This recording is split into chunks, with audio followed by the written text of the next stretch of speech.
Hello everyone, welcome to Naira study. हम आप सब कैसे हैं? आई होप कि आप सभी बहुत अच्छे होंगे और अपनी स्टडी को भी बहुत ही अच्छे से कर रहे होंगे। तो फ्रेंड्स, आज हम लोग क्या कंप्लीट करने वाले हैं, सबसे पहले इसके बारे में जान लेते हैं, उसके बाद सेशन को कंटिन्यू करते हैं। तो जैसा कि आप लोगों को पता है कि हम लोग संस्कृत सब्जेक्ट है उसको कंप्लीट कर रहे हैं और इसमें जो सीरीज़ आपकी कौन सी हो जाती है, राजन सीरीज़। ठीक है, तो चलिए स्टार्ट करते हैं। उससे पहले अगर अभी तक आप लोगों ने चैनल को सब्सक्राइब नहीं किया है तो प्लीज़ सब्सक्राइब कर लीजिएगा, बेल आइकन को प्रेस कर लीजिएगा और सेशन पसंद आए तो लाइक भी ज़रूर कीजिएगा, क्योंकि एक लाइक तो बनता ही बनता है। तो सबसे पहला आज की सीरीज़ का जो क्वेश्चन हो जाता है वो समास के कितने भेद होते हैं। बहुत ही इंपॉर्टेंट ये क्वेश्चन है आप लोगों के लिए।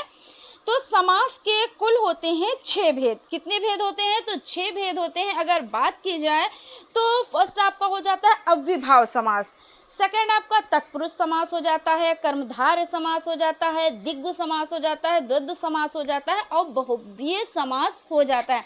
अब इसमें अगर हम बात करते हैं कि अव्ययभाव समास की क्या पहचान होती है, तो जो अव्ययभाव समास हो जाता है वो समास क्या होता है, उसमें जो पहला पद होता है वो अव्यय होता है यानी उपसर्ग होता है और पूरा समस्त पद का क्या हो जाता है, तो अव्यय की तरह वर्क करता है यानी कार्य करता है, जिसका लिंग या वचन के अनुसार बदलाव नहीं होता है।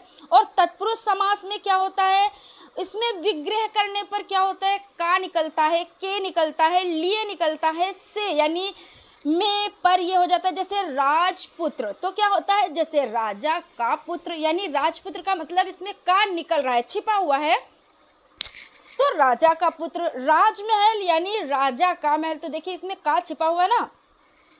तो इस तरह से 6 भेद हो जाते हैं और इस पर हम डिटेल में डिस्कस कर चुके हैं। और अभी जब आप लोगों के लॉन्ग क्वेश्चन यानी कि शॉर्ट टाइप क्वेश्चन चलेंगे, ये तो वेरी शॉर्ट है, और शॉर्ट टाइप क्वेश्चन चलेंगे उसमें हम लोग डिस्कस करेंगे। अगला क्वेश्चन आपका हो जाएगा प्रतिदिनम में कौन सा समास है। तो प्रतिदिनम यानी प्रतिदिनम, इसका जब विग्रह करेंगे तो क्या होगा, प्रतिदिनम। तो इसमें क्या है, इसमें अव्ययभाव समास है। और अव्ययभाव समास की पहचान क्या होती है कि इसमें क्या होता है, जो प्रथम पद होता है वो अव्यय यानी उपसर्ग होता है और क्या होता है, और पूरा समस्त पद क्या करता है, अव्यय की तरह काम करता है यानी वर्क करता है। अंश यानी यहाँ पे अंश नहीं है, अंश है, ठीक है।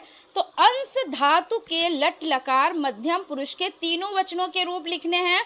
तो इसमें मध्यम पुरुष एक वचन असि हो जाएगा, द्विवचन स्था हो जाएगा और बहुवचन स्थ हो जाएगा।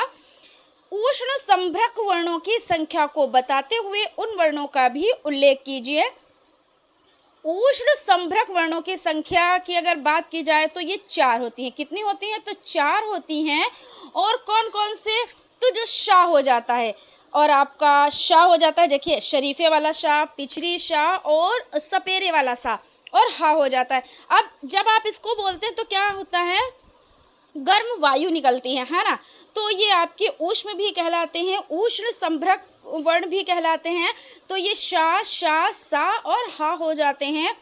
यहाँ पे अगला क्वेश्चन आपका हो जाएगा साधारण वृद्धि संधि विधायक सूत्र का उल्लेख कीजिए।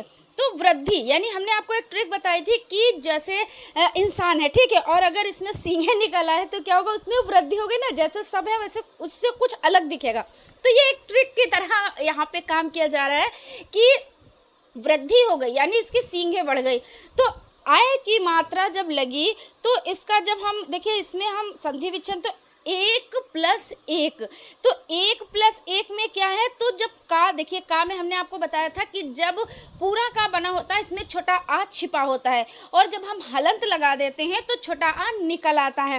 तो इसमें लास्ट में क्या है, छोटा आ है ना, तो देखिए यहाँ पे, और फिर ए है, तो ए और छोटा आ और ए, ठीक है। तो एक अब इसमें क्या है, वृद्धि संधि, और इसका वृद्धि संधि का सूत्र क्या है, वृद्धि रैच हो जाता है। इसको ध्यान में रखिएगा। पीतांबर शब्द का विग्रह प्रसर समास नाम लिखिए।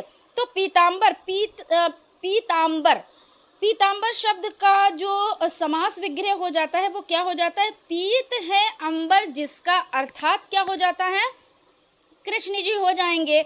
तो यहाँ पे क्या है, यहाँ पे बहुब्रीहि समास है। और बहुब्रीहि समास क्यों है क्योंकि यहाँ पे ना प्रथम पद मैन है, ना क्या है जो द्वितीय पद है वो भी नहीं, कोई तीसरा पद जो है वो मुख्य माना जा रहा है। जैसे पीत है अंबर जिसका, यानी पीले कपड़े जिसके हैं, पीत है अंबर जिसका अर्थात श्री कृष्ण जी हैं।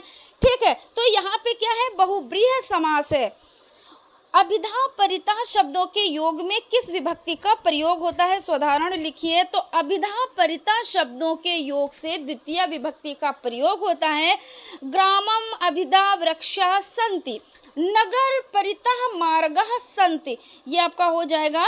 और अगला क्वेश्चन आपका हो जाएगा, प्रारब्ध मुंत मजमह ना परित्य जनती, श्लोकांश का अर्थ लिखना है।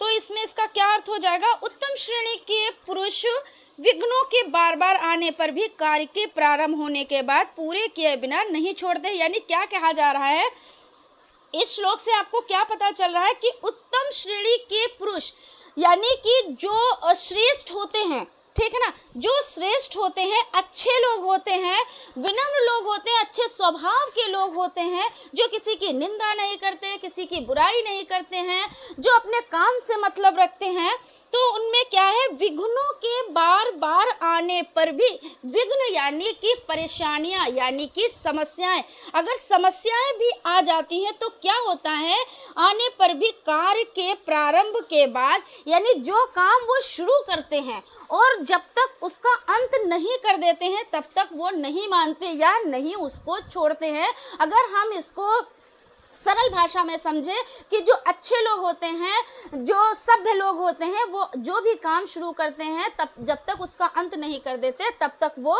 नहीं रुकते हैं। और अगला हो जाता है, युष्मद शब्द के प्रथमा विभक्ति के तीनों वचनों का रूप लिखिए। तो युष्मद जो आपका हो जाएगा उसमें क्या है, एक वचन, द्विवचन और बहुवचन। तो एक वचन में है तवम, द्विवचन में है युवाम और बहुवचन में है युवम। बहुत इंपॉर्टेंट है, अगर हम इसको कह दें वेरी वेरी और वेरी इंपॉर्टेंट तो भी कम है ये।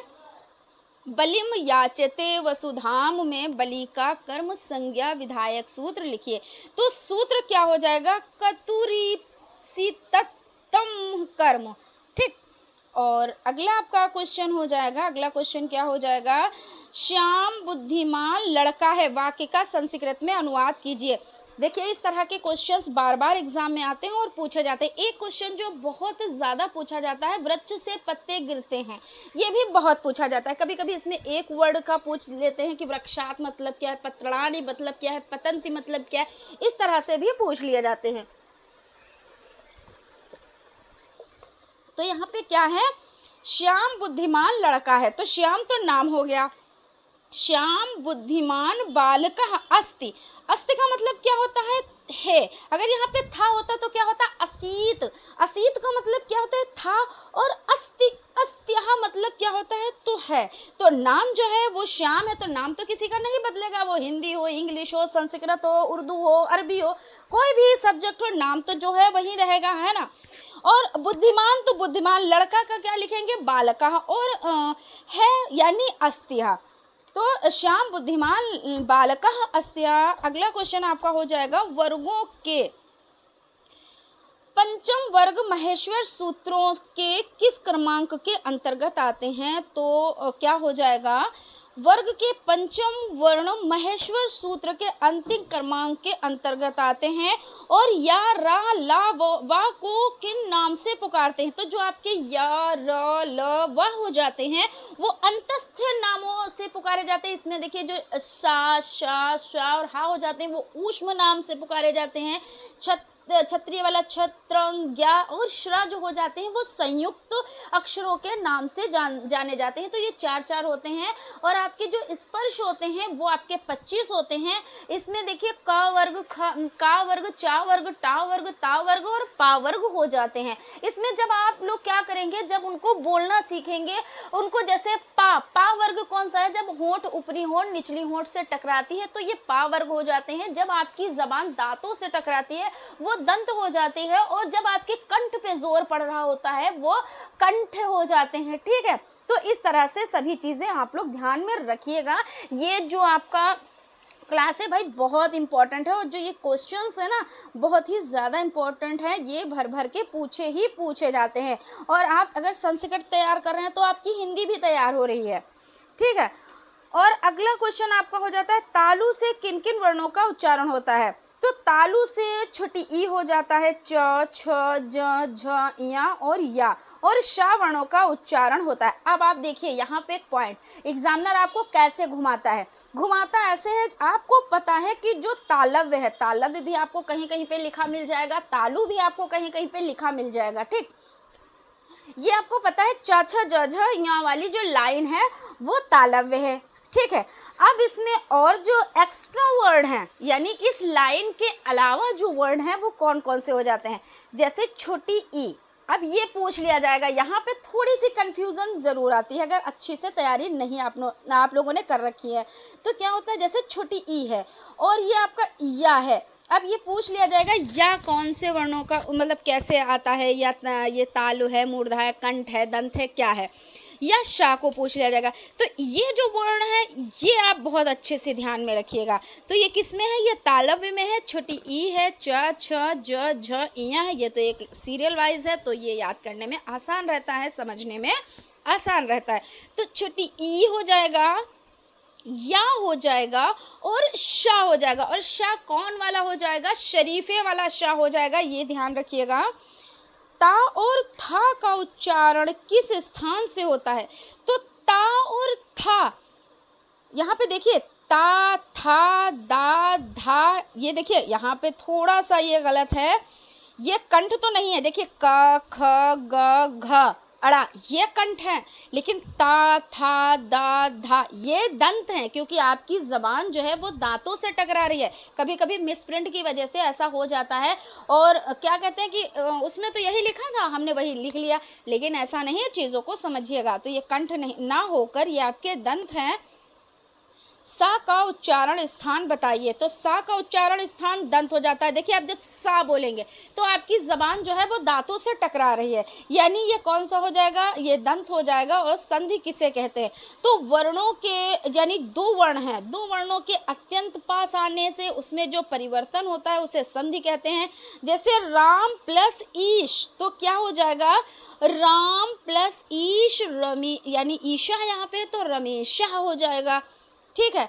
संधि कितने प्रकार की होती है, भाई आप लोग लाइक करते रहें फटाफट से, ये तो हमें बोलना पड़ता है तब आप लोग लाइक करते हो, ठीक है। संधि कितने प्रकार की होती है, तो संधि 3 प्रकार की होती है, स्वर होती है, व्यंजन होती है, और विसर्ग हो जाती है। स्वर संधि किसे कहते हैं, जब पहले शब्द का अंतिम स्वर दूसरे शब्द के आदि प्रारंभिक शब्द से मिलता है तो स्वर संधि होती है। जैसे रथ प्लस आरूढ़, तो रथारूढ़। अब इसमें देखिए आ निकला, रथ में जैसे आपने ये था बनाया तो इसमें क्या छिपा है, इसमें छोटा आ छिपा है। जब आप हलंत लगाते हैं तो इसमें निकल कर क्या आता है, इसमें निकल कर छोटा आ आता है, तो ये आ हो गया। और उसके बाद आरूढ़, रथारूढ़, आरूढ़, ये आपका आ हो गया, तो ये कौन सी हो जाती है, ये स्वर संधि आपकी हो जाएगी। और व्यंजन संधि किसे कहते हैं, तो स्वर से व्यंजन या व्यंजन से व्यंजन मिलने, है ना, जब पहले शब्द का अंतिम व्यंजन दूसरे स्वर के आदि प्रारंभिक स्वर या व्यंजन से मिलता है तो व्यंजन संधि होती है। जैसे वाक प्लस ईश, वागीश, सत प्लस चित, तो सचित, है ना। विसर्ग संधि किसे कहते हैं, तो जब पहले शब्द के अंत में आया हुआ विसर्ग, ये देखिए जो 2 बिंदियां हैं ये विसर्ग कहलाती हैं। विसर्ग दूसरे शब्द के आदि यानी प्रारंभ में आए हुए स्वर या व्यंजन से मिलता है तो विसर्ग संधि होती है। जैसे छात्र प्लस तिष्ठति, तो छात्रस्तिष्ठति। और एचोय वाह किसका सूत्र है, तो एचोय वाह जो हो जाता है वो अयादि संधि का ये सूत्र हो जाता है। बालक मात्रम पर्णम मति रेखांकित शब्द में कारक एवं विभक्ति बताएं, तो मात्रम में कर्म कारक द्वितीय विभक्ति है, कौन सा हो जाएगा, तो कर्म कारक हो जाएगा और द्वितीय विभक्ति हो जाएगी।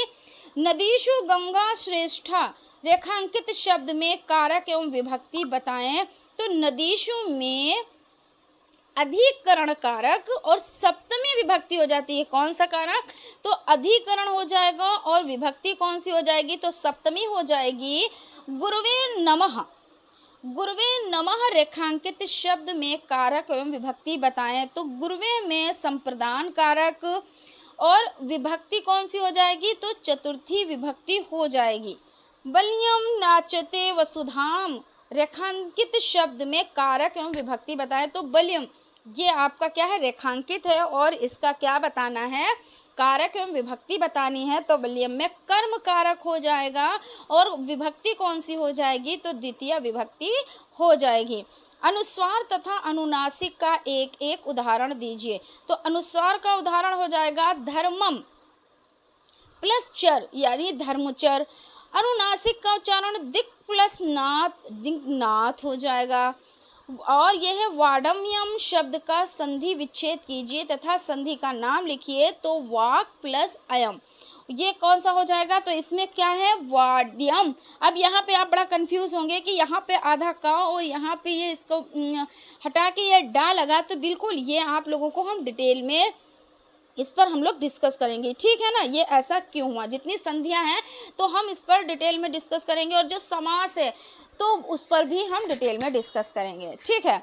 और परोपकार शब्द का समास विग्रह कीजिए तथा समास का नाम लिखिए। तो परोपकार शब्द में तत्पुरुष समास है पर प्लस उपकार यानी उस पर उपकार है ना। कोई है बंदा जिस पर उपकार किया जा रहा है तो यहाँ पे पर आया ना। और हमने आपको क्या बताया था? का, के, लिए, में, पर। ये अगर पर आता है या का आता है या लिए आता है या के आता है तो कौन सा हो जाएगा? वो तत्पुरुष समास हो जाएगा। तो इस तरह से परोपकार में क्या हो जाएगा? तत्पुरुष समास। मात्र शब्द के षष्ठी विभक्ति के तीनों वचनों के रूप लिखिए। तो मात्र शब्द के रूप में एक वचन, द्विवचन, बहुवचन, मातवः, मात्रः, मात्रणाम और श्रु यानी सुनना धातु लट लकार प्रथम पुरुष के सभी वचनों के में रूप लिखिए। तो श्रु धातु के रूप में लट लकार पुरुष एक वचन क्या है? शृणति। द्विवचन क्या है? शृणतः। और बहुवचन शृण्वन्ति। और ऐसे भी पूछ लेते हैं कि इसका द्विवचन रूप क्या है, बहुवचन रूप क्या है, या सारे वचन भी पूछ लेते हैं। लेकिन जब हमें सारे वचन याद होंगे तो हम क्या करेंगे? कुछ भी अंदर से भी पूछ लेते हैं तो हमको कोई दिक्कत नहीं होगी। पट धातु के लट लकार के सभी पुरुष तथा सभी वचनों के रूप लिखिए। तो पट धातु के सभी लकारों एवं वचनों के रूप क्या हो जाएंगे? यहाँ पे देख लेते हैं। पठ यानी पढ़ना। तो प्रथम पुरुष में पठति, द्वितीय वचन में पठता, बहुवचन में पठन्ति। और ये तो प्रथम पुरुष हो गया। और आपका मध्यम पुरुष में क्या हो जाएगा? देखिए मध्यम पुरुष में क्या हो जाएगा? पठसी, पठता, पठत। उत्तम पुरुष में पठामि, पठावा, पठामा हो जाएगा। और लट लकार, तो लट लकार में क्या हो जाएगा? पुरुष जो है वो एक वचन, द्विवचन और बहुवचन। तो प्रथम पुरुष में पठ्यस्ति, पठ्यस्ता, पठ्यंस्यति।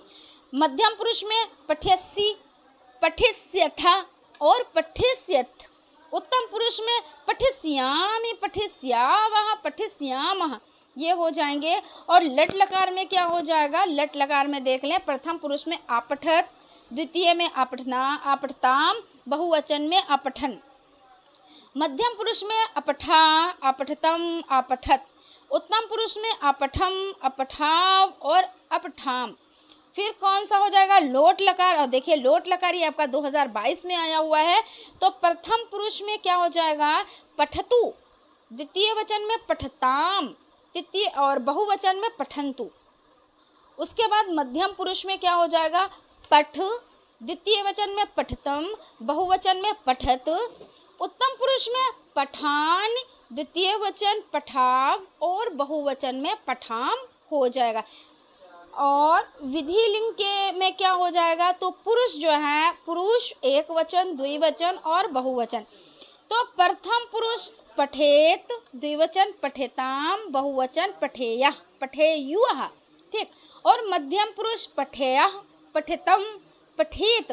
और उत्तम पुरुष पठेयम, पठेय, पठेम।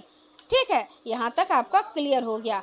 तो फ्रेंड्स, आज का सेशन यहीं पे कंप्लीट होता है। आई होप आप लोगों को सेशन पसंद आया होगा, और अगर सेशन पसंद आया है तो लाइक ज़रूर कीजिएगा, और अगर अभी तक आप लोगों ने चैनल को सब्सक्राइब नहीं किया है तो प्लीज़ सब्सक्राइब कीजिएगा, बेल आइकन को प्रेस कीजिएगा, और सेशन पसंद आए तो लाइक भी ज़रूर कीजिएगा, ठीक है ना। और हो सके तो आप लोग टेलीग्राम चैनल को ज़रूर ज्वाइन कर लें, जिससे आप लोगों को वहाँ से हर एक अपडेट मिलती रहती है। तो फिर मिलते हैं हम लोग अगले क्लास में, तब तक आप लोग अपना ख्याल रखें और स्टडी को कंटिन्यू करें। Thank you.